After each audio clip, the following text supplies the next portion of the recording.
Hello, Pisces. Welcome to your weekly reading. We have got a full moon in Gemini with a lunar eclipse this week. And over the next couple of weeks, To the Sea says you might be feeling kind of emotional. It is card number 7, very spiritual number. Look for signs and synchronicities. And, don't let your emotions, this is going with the flow, but with the rest of the cards, the message is going to be don't lose yourself in your emotions this week, Pisces. But pay attention to your intuition, your intuitive nudges. And you guys got several cards to indicate that you may need to communicate some.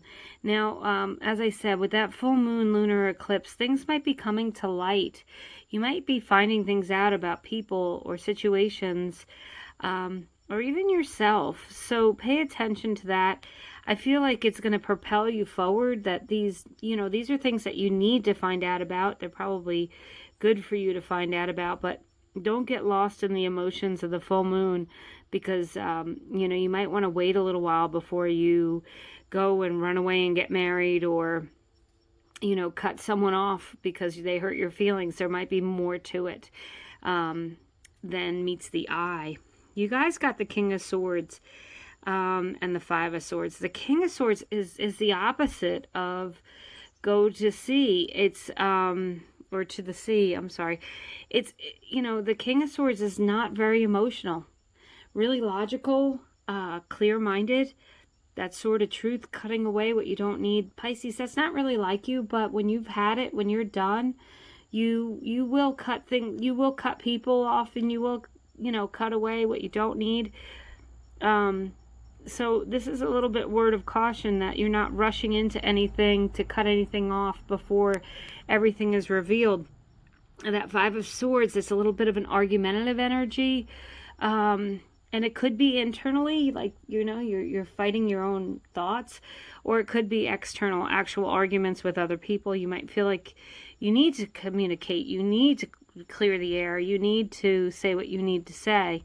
And the Five of Swords might indicate that you don't feel like you're being heard. You got the Ten of Swords. That's a big ending. So I'm saying that if there is something that you need to end, and this week brings you to that, well, then just do that if that's really what's best for you. But this big ending, you don't want to do anything you regret this week with the energies of that moon. So make sure that you're clearly communicating, that you're understanding clearly what's going on before ending something. And if something does end, I always believe, without an ending, we can't have a new beginning. So it's just going to propel you forward. You then got the Queen of Wands. That's a very strong energy, dynamic.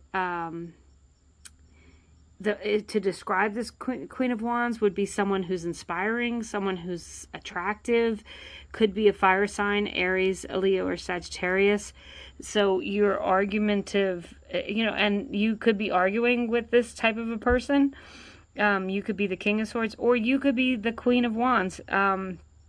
And you could be the one who is, inspired and this week, and there's action, and there's someone that you're fighting against. There's someone who's going against what you think is best. There's a lot of different ways to read these cards. This is really intricate reading, to be honest. But try this week to trust your intuition, but also use your logical mind. Analyze your thoughts a little bit.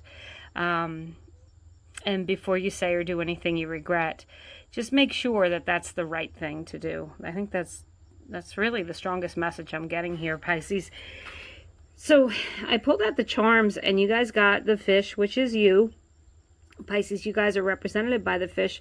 And what are the traits of that fish? They, you can't be held down. It's hard to hold a fish. They're slippery. They get away. They don't like to be pinned down. So that might be how you feel this week. They're also submerged in water, which is emotions. So you might be emotional. You got the cat. And that is a card of transformation. The cat has 9 lives. Cats are also very independent, that energy reminds me of the King of Swords energy. Like, You know, cats will take you or leave you. It's up to them. And the King of Swords is just the same. So that could be a person that you're dealing with, or it could be how you feel this week. And then you got the root chakra. And that's about being grounded, being out of your head and out of your heart. And, you know, just being more grounded, being in tune with your surroundings, being present this week. So, I would say that this message is, don't let your emotions get away with you. Say what you need to say, of course. If there's an ending, know it's for the best. And I hope you guys have a great week.